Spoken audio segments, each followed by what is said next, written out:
Scotcher i gymryd y gic dros dy wal. Oddi ar y postyn! A rywsut! Mae'n mynd i ber postyn.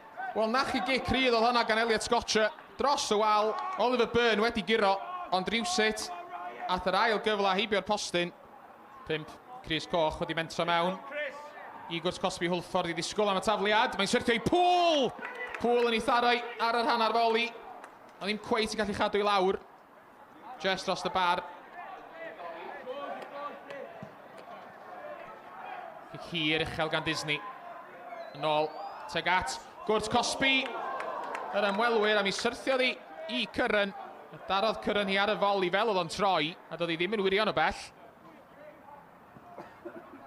Owens, ymlaen at Mendes. Pŵl, tu allan i Mendes. O cyfle i groesi, mae yna 4 Chris Coch. Yng Nghwrt Cosby Hwlffordd. A insul dyn ohonyn nhw, Mendes dyn arall! Ac am y trydydd tro, mewn 4 gêm.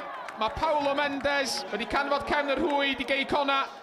A 7 munud i mewn i'r ail hanner. Mae'r tîm cartra ar y blaen. Fe fethodd insul i throi hi mewn. Mi syrthiodd y bêl i Paulo Mendes. A doedd y gŵr o Portugal ddim yn mynd i fethu o 6 llath.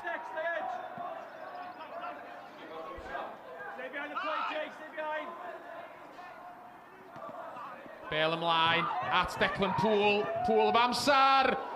A'i groesiad o reit ar draws gwyneb y gôl. Bron i Cyrren gael ei droed ati.